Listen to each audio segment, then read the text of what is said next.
Chosen one, this is not a casual message or a soft encouragement. This is a divine emergency broadcast over your life. Right now, heaven is sounding an alarm, because a hidden plot against your destiny has been exposed. You have not been imagining the strange pressure, the sudden misunderstandings, the unexplained distance in your relationships. There has been a real strategy at work against you, carefully crafted behind closed doors, designed to damage your name, to isolate your heart, and to cut you off from the blessings that were always meant to be yours. The attack did not come from a stranger. It came wearing the face of family, through your own sister-in-law. In secret conversations, in twisted stories, in subtle traps, she has tried to turn people's hearts against you, to paint you as the problem, to make herself look like the victim and the hero at the same time. But heaven has heard every whisper, has seen every lie, has recorded every trap that was set for your feet. And I am here to tell you with prophetic clarity, the plot has failed. What was meant to bury you is about to reveal you. What was designed to shame you is about to announce you. Tonight marks a turning point in your story, a shift of seasons, a divine reversal that no human hand can stop. If something in your spirit is recognizing this word, I want you to respond in faith right now. Declare in the comments, "My story is turning," and type 777 as a prophetic sign that what the enemy started, God is now turning for your good. Like this message, subscribe if you have not yet, and share it with someone who needs a prophetic wake-up call. Because heaven is not speaking in general. Heaven is speaking directly to you, chosen one. The enemy did not come at you wearing a red suit and horns. He came wearing the familiar face of family, moving through the life of your sister-in-law. Behind polite smiles and casual conversations, she began to construct a story in which you were always the difficult one, the unstable one, the problem that everyone had to manage. In private rooms, over quiet calls, in messages that you never saw, she twisted your words, exaggerated your weaknesses, and carefully edited out your strengths. She took moments when you were tired, or honest, or vulnerable, and replayed them to others as proof that you could not be trusted. Bit by bit, she tried to poison the atmosphere around you, turning hearts away, so that when you walked into the room, you could feel something had shifted, but could not see why. This was not random drama. This was strategy. There were conversations where she sounded concerned about you, but the concern was a disguise for accusation. There were moments where she played the victim, hinting that you were harsh or cold or ungrateful, while in reality she was positioning herself as the misunderstood, long-suffering heroine of the story. And every time you tried to explain yourself, it seemed to backfire, as if the script had already been written against you.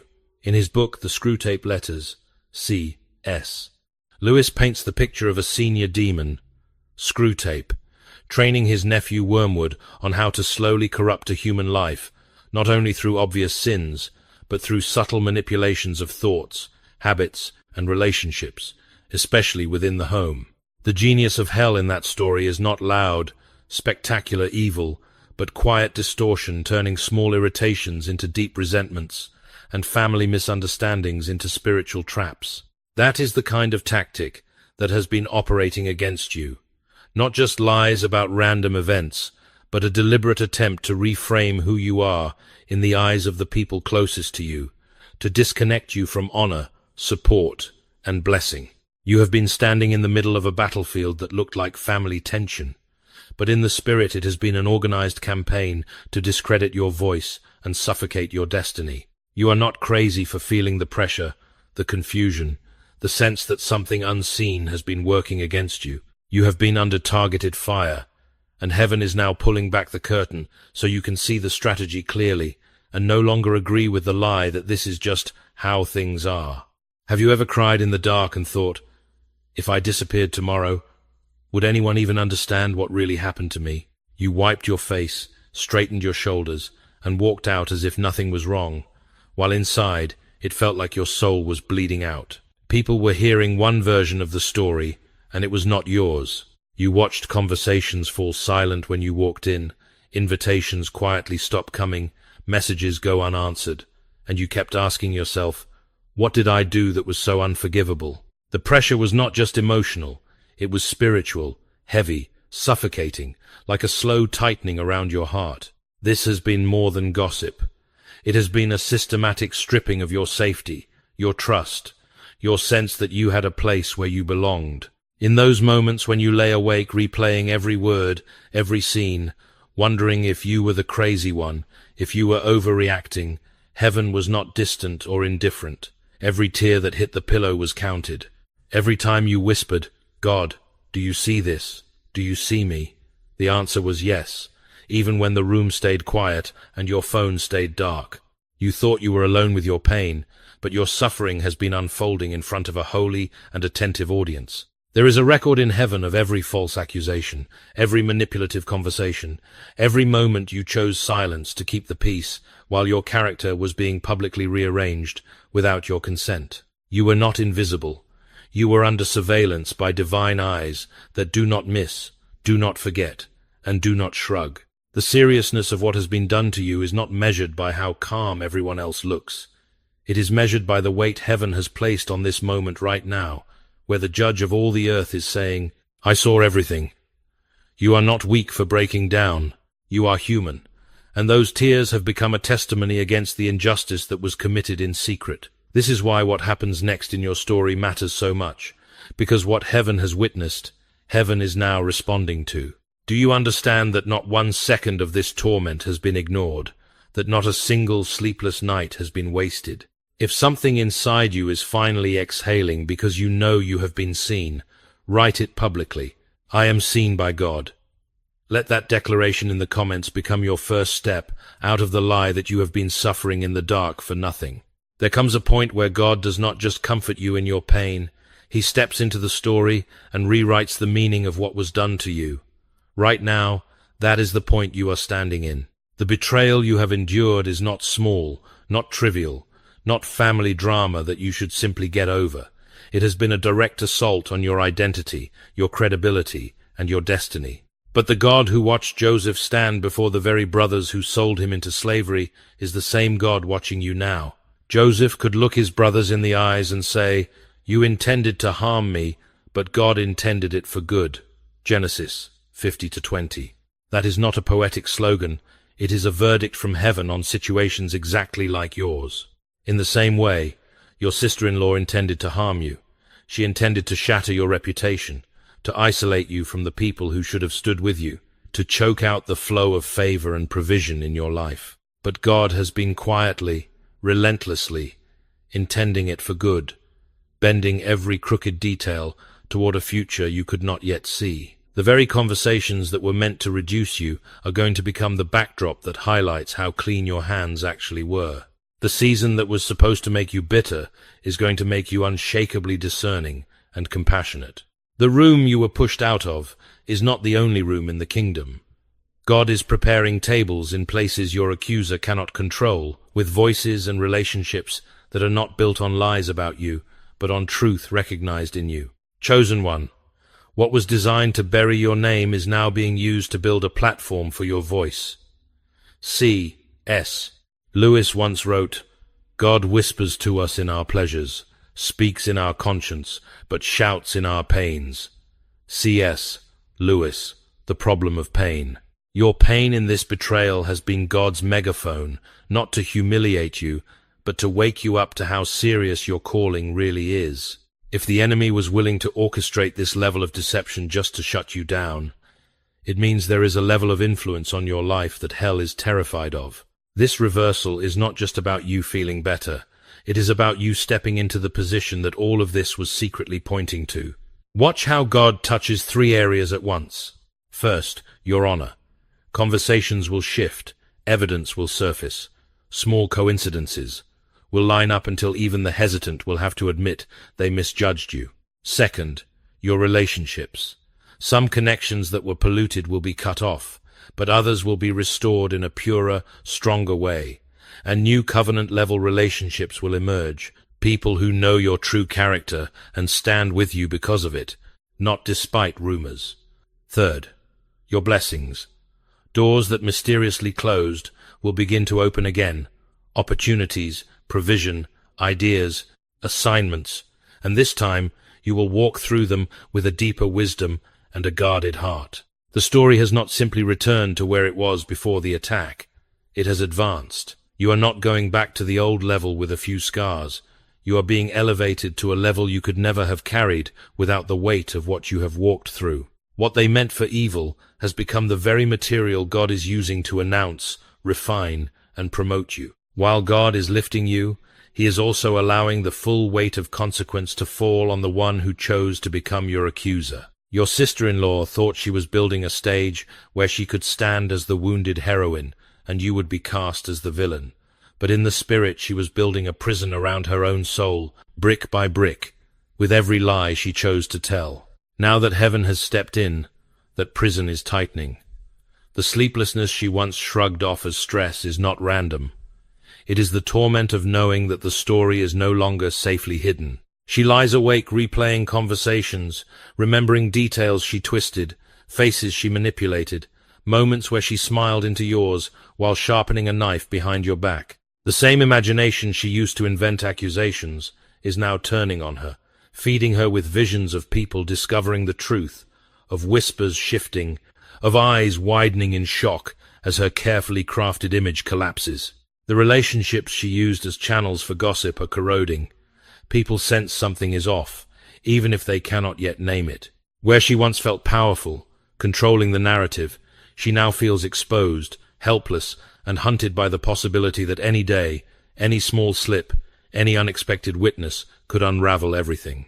This is not you cursing her. This is the natural gravity of deception pulling down on her life. You did not have to plot revenge. Heaven has simply removed its hand from the false structure she built, and it is starting to fold in on itself. Isolation is creeping in around her because the foundation of connection she stood on was constructed from half-truths and manipulation. Instead of walking freely, she is constantly scanning the room, wondering who knows what, which detail she told to whom, and how long she can keep juggling this many lies without dropping one. The seriousness of what she did is not measured only by how much it hurt you, but by the fact that she touched what God had marked. She tried to sabotage a life and a calling that did not belong to her to control. Now the very net she wove for your feet has wrapped around her ankles. And yet, in the middle of this collapse, you are not called to gloat or to secretly celebrate her downfall. You are being invited to stand in a different spirit, to let God be your defender rather than becoming an accuser in return. Her shame and fear are real, but they are the bitter harvest of the seeds she chose to sow. Your role is not to water that harvest with hatred, but to step back, keep your heart clean, and let this be a sobering reminder of what happens when someone makes a sustained agreement with lies. Vindication is not a soft apology from life. It is heaven stepping into court on your behalf and issuing a verdict in your favor. For a long time, it felt like every room you entered had already been briefed against you, like your name arrived 10 minutes before you did and came in carrying a cloud. People who once laughed freely with you started choosing their words, watching you, unsure of what to believe because a false script had been fed to them in secret. You tried to exply, and somehow it made things worse, as if you were arguing with a judgment that had already been signed. That unseen judgment is exactly what God is overturning now. In the spirit, there is a shift taking place. Conversations that used to happen without you are turning in your favor, details are being remembered, and inconsistencies are being noticed. The same mouths that once nodded along to accusations about you are beginning to hesitate, to question, to say, something about this never added up. Heaven is not only restoring your inner peace, heaven is clearing your name. There is a promise written over your life. No weapon formed against you shall prosper, and every tongue which rises against you in judgment you shall condemn. This is the heritage of the servants of the Lord, and their righteousness is from me, says the Lord. Isaiah 54:17. This means the weapons were real, the tongues were loud, the attacks were organized, but they will not be allowed to stand as the final word. God himself is reversing the power of those words, stripping them of authority, and returning them empty to the senders. Vindication will not always look like a dramatic confession from your accuser. Often, it looks like a slow awakening in the people who were misled about you. They begin to see how you carried yourself, how you refused to mirror the hatred aimed at you, how your life never matched the picture that was painted. Quietly, steadily, your integrity starts preaching louder than their lies. Do not be surprised when people who once kept their distance start circling back, testing the water, offering small apologies, or simply treating you with a new level of respect. You do not have to chase anyone down or force them to acknowledge the truth. Your assignment is to stand in the identity God is reaffirming in you. Heaven has ruled in your favor, and when God calls you righteous, no human opinion has the right to name you anything less. What has been happening around you is not just a messy family situation. It is evidence that you are standing in the middle of a spiritual battlefield. The enemy did not simply want you to have a few bad months with your sister-in-law. He wanted to infect your heart, to twist your perception, to pull you into the same darkness that was used against you. If he could not destroy your destiny from the outside, he would try to get you to sabotage it from the inside by making you bitter, suspicious, and hardened. This is why the pressure has felt so intense, why your thoughts have been under attack just as much as your reputation. One of hell's most effective strategies is to make you agree with its narrative. If you begin to believe, I am always the victim, I can never be safe, I must hit back before they hurt me again, you slowly move from being the one who was targeted to becoming a weapon yourself. You start rehearsing every offense, replaying every conversation, building arguments in your head that you will probably never speak out loud, but those arguments still shape you. They carve grooves in your soul that anger and mistrust can flow through again and again. Chosen one. The seriousness of this battle is not only in what was done to you, but in what it is trying to turn you into. Guarding your heart in this season is not a gentle suggestion. It is a matter of life and death for your calling. You are not required to pretend nothing happened. You are not required to stay close to someone who has proven dangerous, but you are required to refuse partnership with hatred. You set boundaries in the natural, and you set watchmen over your thoughts in the spirit. When the old scenes start to replay, you stop and say, I will not let this memory become my master.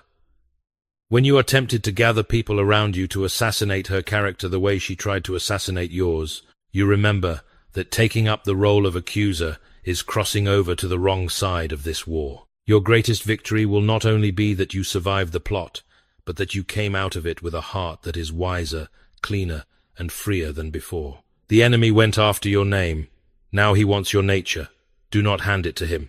Stand your ground, not only against what was done to you, but against what it is trying to do inside you. In the kingdom of God, what you have walked through is not a random misfortune. It is part of a severe but purposeful process that heaven uses to separate the real from the counterfeit and to prepare a life for promotion. Divine justice does not always move at the speed of your pain, but it moves with precision toward the glory of God and the maturity of your soul. From the outside, it has looked like you were losing ground, losing relationships, losing reputation, losing the sense that your life was moving forward.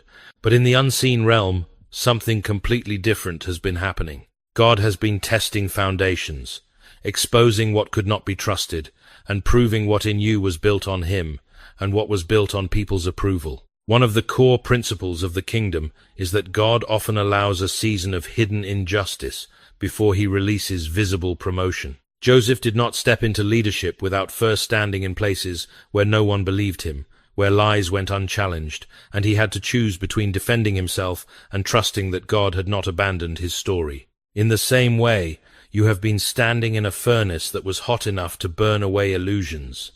Illusions about who would always be on your side. Illusions about how quickly people discern the truth. Illusions about your own strength. As those illusions fall, what remains is something weightier and more durable, a character that can carry influence without collapsing. Another principle is that no one can permanently steal what God has written into your destiny. At most, they can create delays or detours, but even those become material in God's hands. He can take the very delay that was meant to discourage you and use it to deepen your wisdom, sharpen your discernment, and enlarge your compassion, so that when doors open again, you walk through them as someone who understands pain and can steward authority without abusing it. This is divine justice. Not only that your accuser is confronted by the consequences of their choices, but that you are transformed in the midst of the fire and lifted in a way that no one will be able to explain without acknowledging God. And this is divine promotion. You are not simply restored to your previous level. You are advanced into assignments, relationships, and spheres of influence that your old self could not have survived. The seriousness of what was done to you is matched and surpassed by the seriousness with which God is now building your future. This is not just recovery, this is reappointment. Now that heaven has exposed the plot and begun to reverse it, the question is not only, what is God doing, but what will you do from here?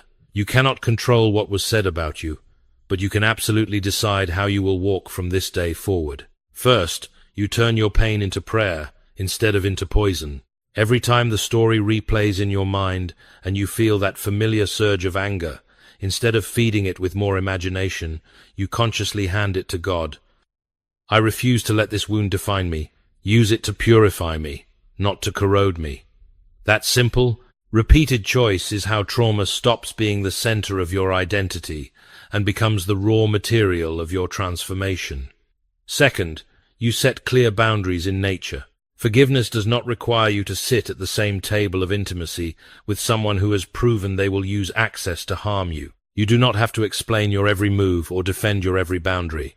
You simply begin to choose environments and conversations that protect the healing God is working in you, instead of throwing yourself back into the same patterns that broke you. Third, you refuse the temptation of secret revenge. The easiest thing in the world would be to gather your own circle and start dismantling her reputation the way she tried to dismantle yours. But by doing that, you would be stepping into the same spirit that attacked you. Instead, when you feel the urge to expose her to everyone, you choose one or two trusted, wise voices to process with honesty, and you let God deal with the larger audience. Fourth, you intentionally invest your energy into what God is opening, not what the enemy tries to close. Pay attention to the relationships that held steady, the new connections that feel clean and life-giving, the ideas and opportunities that begin to surface again. Rather than obsessing over who believed the lies, you pour your time into becoming excellent in the assignments and callings that are in front of you right now. Fifth, you seek wise counsel when needed. There is no shame in talking to a pastor, a mature believer, or a Christian counselor who can help you untangle the knots in your heart and your history. Sometimes what feels like just a family issue is actually a deep wound that needs skilled, spiritual, and emotional care so that it does not quietly rule your future. Finally, you build daily declarations that agree with heaven instead of with hell. I am not a victim, I am called. My name is being cleared. My heart is being healed. My future is protected. These are not empty affirmations. They are choices to align your mind with the verdict God has already spoken over you. This is how you cooperate with divine justice in practical ways, turning a season of attack into the training ground for a stronger, wiser, freer version of yourself. This is the moment where your private story becomes a public declaration, not of shame, but of victory. You are not the only one who has been attacked in secret, who has sat in a crowded room and felt utterly alone because a lie was sitting in your seat. All over the world, there are men and women who have been targeted in similar ways,